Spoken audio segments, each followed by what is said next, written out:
iyo saadaadka aan jecelnahayo marka hore waxaan idin leenahay kalab wanaagsan weli waxaynu ku guda jirnaa soo tabinta bandhiga lagu weyneynayo xabiibkeen maxamed naxariis iyo nabadgelyo korkiisa ahaatee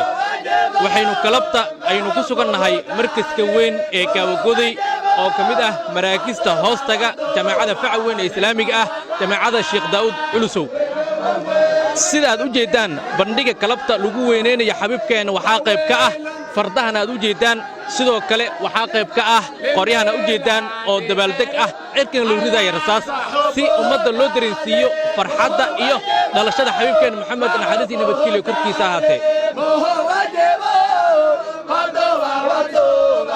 waxaynu la hadalnay qaar ka mid ah axbaabtii ka soo qayb gashay weyneynta dhalashada xabiibkeen maxamed naxariis iyo nabadgelyo korkiisa ahaatee si ay dareenkooda uga warbixiyaan bismillahir rahmaanir rahiim alxamdulillahi rabbil aalamiin wasalaatu wasalaamu calaa rasuulillahi sallallahu alayhi wasallam wa ba'd فقد قال الله تعالى في محكم تنزيله وهو أصدق القائلين قل بفضل الله وبرحمته فبذلك فليفرحوا هو خير مما يجمعون الحمد لله ثم الحمد لله ثم الحمد لله waxaana aad iyo aad ugu mahadinaynaa ilaahay subxaanahu wa tacaala oo inoo dhammaystiray galabta oo xaafiladdii aan joogno nabiga calayhi salaatu wasalaam oo ka dhacaysa degmada Wadajir gaar ahaan xaafadda Kaawagoday taasay soo qabanqaabiyeen rag iyo dumarka jamaacada Sheekh Daawud Culusow waxaan mahad u celinaynaa ilaahay subxaanahu wa tacaala aad iyo aad ayuu noogu dhammaystiray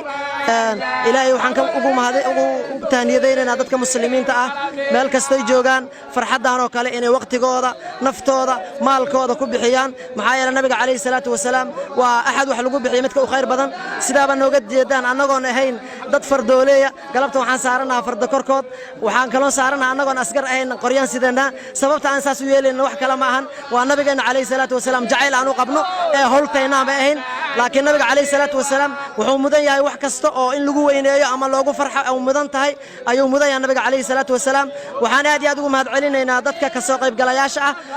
dhan walbay ka imaadeen degmooyinka gobolka Banaadir dhamaantood ay ka imaadeen khaasatan dadka wariyaasha ee waqtigooda ku soo bixiyay aad iyo aad ugu mahad celinaynaa dadka xaafadda oo shacaarka aad iyo aad u muujiyay iyo dalabadii soo qaban qaabisay rag iyo dumar maskax muruq maal intaba ku bixisay aad iyo aad ugu mahad celinaynaa waxaan kaloo aad iyo aad ugu mahad celinaynaa dadka nagala soo qayb qaato culummo mashaayikh intaba le oo waqtigooda nagu soo bixiyay intaasba waan u mahad celinaynaa ilaahaygi noo dhammaystir ayaan u mahad celinaynaa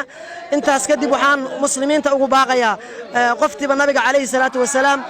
awoodda inay wax yar oo farxada ku bixiso wax kasta nabiga asigaa ka weyn maxaa yeelay nabiga calayhi salaatu wasalaam ilaahay subxaanahu wa tacaala ayaa fadilay wa kaana fadlullaahi calayka cadiiman la yiri ilaahay subxaanahu wa tacaala ayaa fadilay ma u baahna marka nabiga calayhi salaatu wasalaam dad wax uga ma baahna laakiin inaga u baahan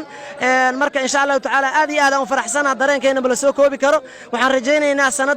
sanadeeda sidaan iyo si ka farxad badan ka qurux badan ilaahay inuu gaarsiiyo galabta waxaan ku faraxsanahay inaan ka soo qayb galo xafladda ugu weyneynayo xabiibkeena Muhammad sallallahu alayhi wasallam anagoo ah jamaacada Sheekh Daawud Culusow anay qayb naga yihiin fardoolayda iyo dhammaan waxaan ku leeyahay dhalinyarada xaafadda Saadaam Cabdulla Siyaad hoyga diinta TV xaafadda Kaawagoday degmada Wadajir magaalada Muqdisho